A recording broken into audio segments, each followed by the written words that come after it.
So as you know, this is being recorded because it's a job interview type thing. So Nathan has been good enough to let me drop in, which means I have the triple privilege of being in a job interview, being on camera, and being in a room full of people that I don't know. So this is very horribly nerve-wracking. So I thought I would begin by doing a little bit of an icebreaker activity so I get to know you guys more quickly. This is one that I stole from the podcast. I don't know if anybody listens to This American Life. Yeah. Got at least one. I listen to Serial. Okay, good. Well, then you don't know the parts that I'm stealing.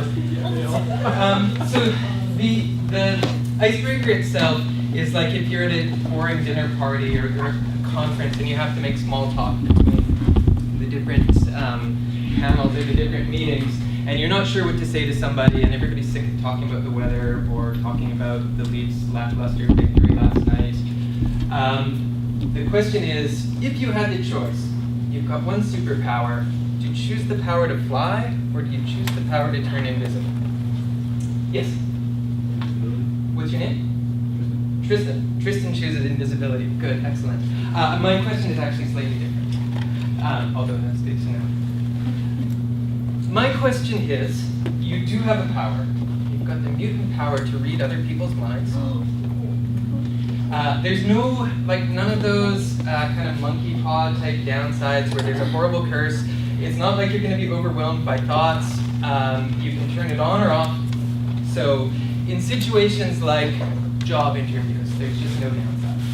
Situations like business negotiations, you will just become a captain at industry immediately. But the possible downside is you get to know exactly what people think about you. When you're in a social situation, when you're meeting a boyfriend or girlfriend's parents or friends or something, you actually get to know in real time if you're bombing it, if your jokes suck, if you're absolutely charming, if you're a wonderful person. You get to know, good or bad, what other people think about you. So this is the question to the class, by hands. How many of you choose the option to know what other people think of you? Oh, most of you. How many of you would hate that? Okay, so I've got like 4 kindred spirits. I would absolutely hate that. So those of you, the most popular answer right now is you would choose the power. What are some of the reasons that you would choose the power to have people be able to, or to be able to read people's minds? I know my jokes aren't funny. Oh, what's your name? Noah. Noah, we'd like to know.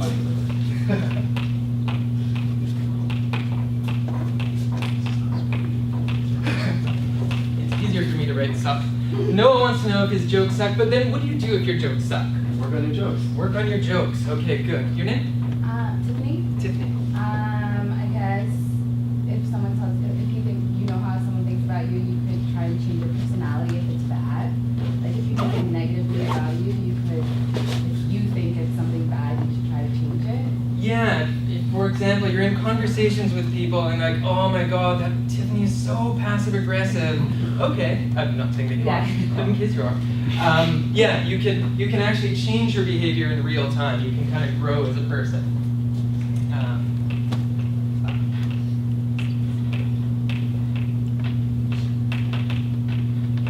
One more. Yes, in the front row. Your name? My name's Dunia. Junior? Yeah. I just feel like the benefits outweigh the cost. Like, I don't care if I hear, oh, she sucks so much, as long as like I'm making a shit ton of money on the stock market, you know? Making a shit ton of money, yeah, okay. Might be phones there, so it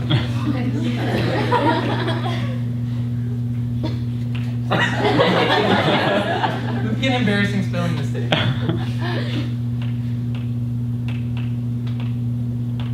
All right, what about the other side? Those of us that wouldn't want the power, why wouldn't you choose the power? Yeah. Everybody's opinion of me is irrelevant, so whether That was my favorite. Okay, don't.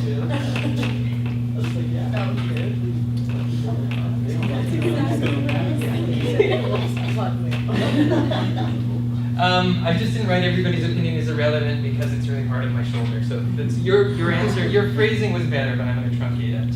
Yes, Tiffany. You're not confident in yourself and confident in your personality.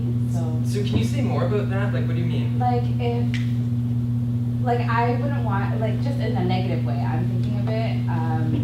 If someone thinks, if I don't want to know about what people think about me, and I might feel I'm not confident in my personality and who I am, and maybe people don't really like me, they're just playing an act. So I feel like it wouldn't make me as confident as I feel like I am. Or even maybe even less confident. Yeah, It's kind of like the opposite of changing in real time. Mhm. You just, all you ever hear is negative, negative, negative. And we're doing peer review exercises, and you can sort of simulate that even when the criticism is constructive, as it will be, or somebody might say like 10 good things. It's that one bad thing that always sticks. So yeah.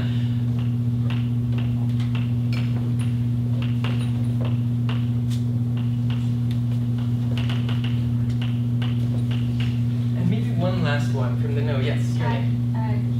Keeps your life, if future life like a mystery, so knowing everything is not always like a good thing. You don't always have to know what everybody thinks. Of, not knowing is what, what's the mystery in it. Yeah, life just becomes a lot less fun. You've got the cheat sheet, so there's nothing really to learn. Yeah, everyone also just increase the number of distractions, so you don't focus on anything. Okay, good. I'm gonna make that 2 points.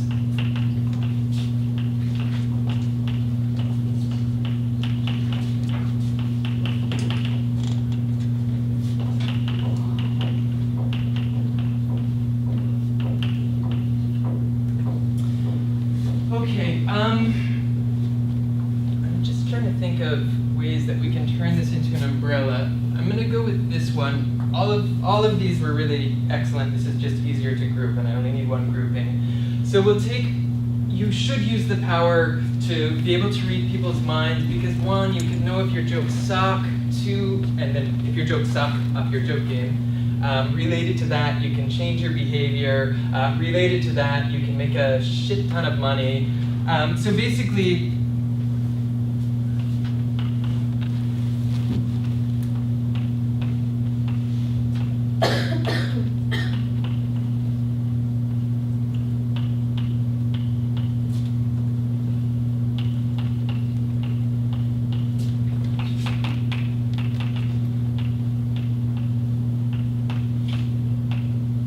the simplest way to put that is you should use the power because it can improve you. Yes. Oh, question. If you're using power because it can improve you, are you just not using it to like shape yourself based on other people's thoughts? So if you're making your personality based on what other people secretly think of you, you're not really helping yourself, or you're not really like changing because you want to change to be better, just because you want to see what other people think of you. So that's a perfect, maybe a perfect counterpoint to it. Yeah, I'm not sure if everybody heard, but yes, you can use this power to improve yourself in all of these local little ways. You're reacting in real time to what people think of what you're saying, and you're reacting in real time to what people think of your jokes. But then the things that you're saying stop becoming the things that you're saying, or the jokes that you make stop becoming your jokes. You could actually stand to lose some of your, whatever it is that makes you you. No. Following up with that, that would just mean we're improving ourselves in a social or fiscal environment. So we're still like improving ourselves, but specifically like chameleon ways we have to improve ourselves in society. Yeah, so this is all, what you're saying is this is all sort of social and external, but the obverse to that is your internal world or your internal reality perhaps suffers if you're reacting so much. Is that right? Yeah. And what do you want me to say? I want you to say whatever's on your mind. Okay. Although I am actually going to move on. Do you want to take the last comment? Well, no, I was just gonna say like, yeah, this would affect how you act, but society and your perception of how society sees you affects you anyway, so this is just like an extra little bonus. Yeah, so there are kind of two major philosophical camps. One is that you sort of have your internal being that reacts to society, and what you're saying is our internal being reacts to, or our internal being is a social being. So society shapes us anyway. We're already making these decisions. This would just become a more refined way to say it. Okay, I just last want to say comment. something, sorry. Other than improving yourself, reading other people's minds, you can read their ideas and stuff, and it'll be interesting. You- Know what they think about something. Well, you would certainly, yeah, you could read other people's ideas, you would learn their perspectives, but you would just also have access to broader perspectives. It's like reading books or reading stories. You just get to know the world better. You have a more nuanced view. I do have to rush to the next bit now because this isn't actually just a class about mind reading as much as I would like it to be. Nathan asked me to come in and talk to you about writing a thesis statement or an academic argument. I don't personally like the word thesis very much because it's terrifying and confusing and technical. And really, from here through the rest of your academic career, you can just say instead of thesis, what's your argument? So what we're going to talk about today, I'm going to do a little bit on the basic structure of an argument. I'm going to move to the process of drawing a premise from a text, and we're going to be using Victory Lab as our source text for that. And then it's going to be more you guys focused works. We're going to do a little bit of small group work for developing, turning a premise into a thesis, and then the peer review. You've all brought materials for peer review.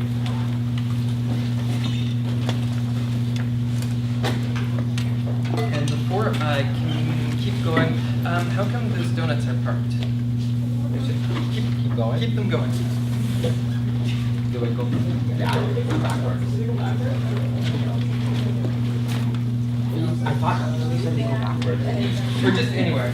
Okay. My heart hurts.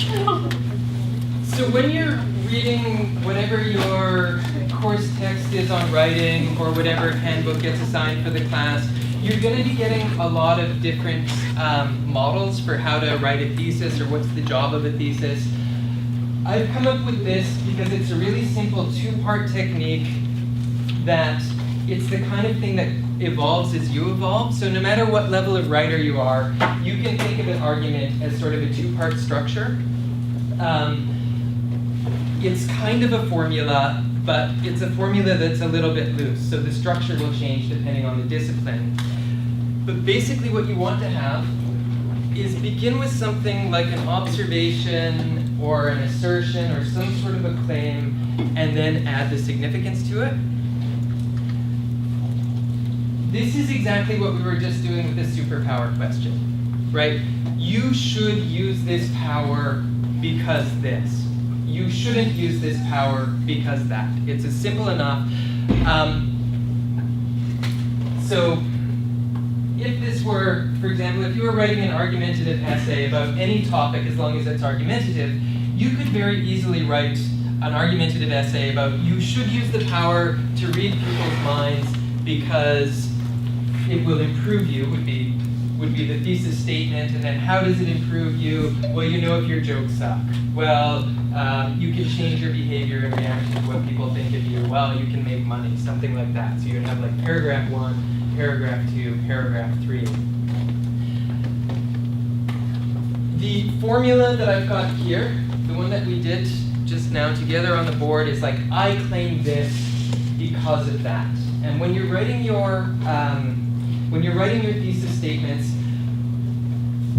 look for these conjunction words here. There are different ones, but blah, blah, blah, because that. Or if you're in the sciences or maybe a more technical discipline, you could say like, this data says this, therefore that. This author uses this strategy in order to, for the purpose of this. So it's always going to be, you're not going to stop just on your claim. It's going to be your claim plus, okay, how can we take this forward? Why is this claim significant? And for those of you that are a little bit less comfortable, particularly writing English papers, the last one is the one that I'm going to be focusing on the most for this little talk here, because it's the one for literary analysis. This is the best sort of go-to model. This is the one that you see the most often, because you're going to be looking for themes or images or clusters or whatever it is that you're looking for, and you can say like, this is in this story in order to convey this. The example I have, I know we're not doing Romeo and Juliet, but I think you're all probably familiar enough with the premise that this will make sense. Shakespeare uses a lot of violent imagery and violent language in Romeo and Juliet, especially during the love scenes. This is true if anybody studied it, or if you're ever going to study it. Pay attention to all they're talking about dying, or if it wasn't for you, I would kill myself, or your lips are like blood. I'm not sure if he says that, but you get the idea. We think of it as like the great love story, but really there's all of this violence enmeshed in the language before we even get into the killing scenes and to the suicide scenes. So why does Shakespeare do all of that? He does all of that in order to demonstrate the dangers of passion, right? We read Romeo and Juliet usually as a play about passion, as a play about love, but really it's a play about be careful about these emotions. These emotions will overtake you. They'll lead to civil unrest. They'll lead to death, etc. It's just a picture. So there's going to be three big takeaways. The first takeaway of this lecture is remember the two-part structure. Remember that when you're thinking about your thesis, it's going to be, or when you're thinking about your argument, I said I wouldn't use the word thesis. When you're thinking about the word argument, think premise plus significance. This happens because, this happens therefore. The author does this in order to. Actually, before I move on, any questions so far? So what happens without the significance? By far, this is the most common type of, it's not quite a thesis statement, but where it would go in the essay. This is the most common type of beginner's attempt at a thesis. When I mark essays and the hundreds of papers that I've marked, this is a really common thing to see. Because as the writer, you start to notice, oh, there are these weird patterns going on here, or they're using this image quite a lot. And so it will be this strong assertion. This is like a good assertion. It's a good thing to learn. But thinking about this in terms of an argument, where's the problem with this argument? No. There is no significance. Okay, there's no significance, but like in a practical... There's no reason behind it. He's just making a claim. Good, so there's no reason behind it. It's just a claim. I was just going to say there's no claim, like he's just stating a fact, like he's in bad language. Yeah, it's just stating a fact. It's stating a claim. There's no evidence to back it up. There's no evidence to back it up, although there's a promise that there will be evidence. But yeah, it's going to be hard when you get onto the body paragraphs to say more.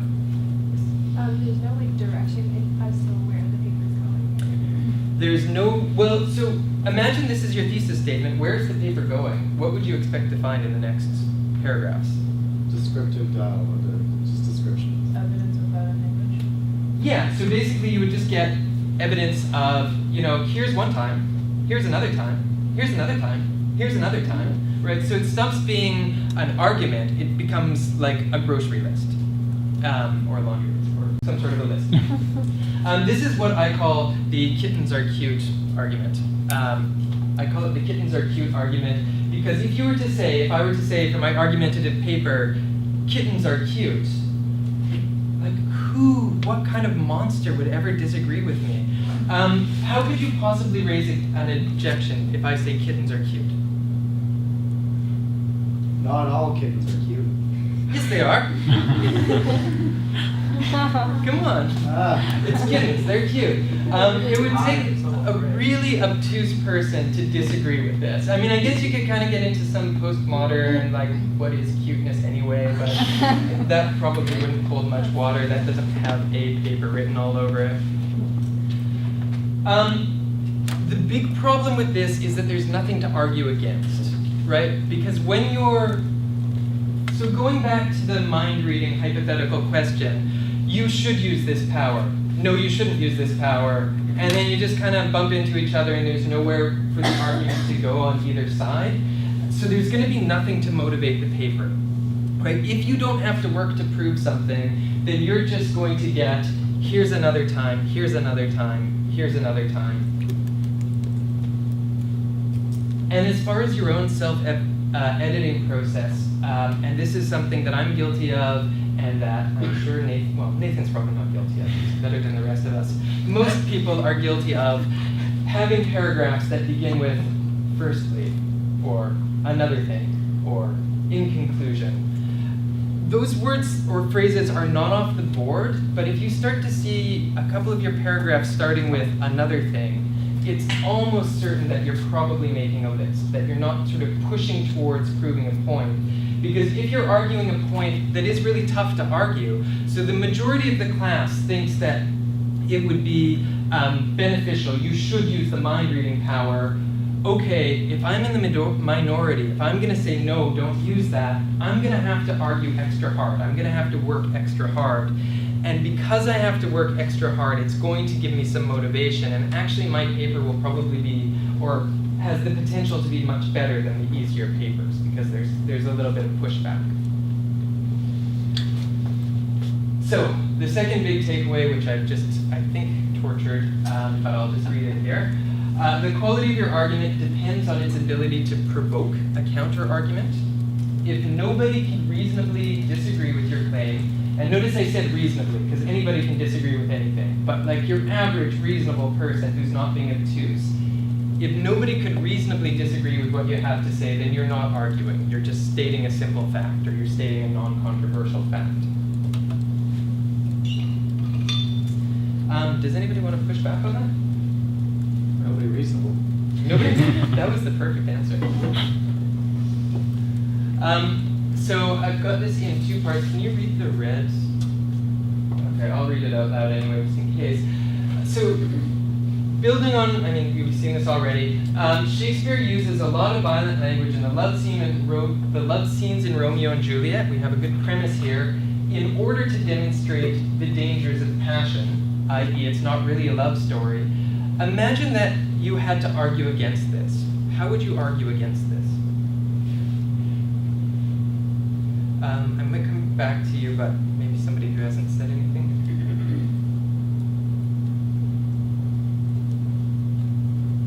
Well, you could say that the violence is a form of love.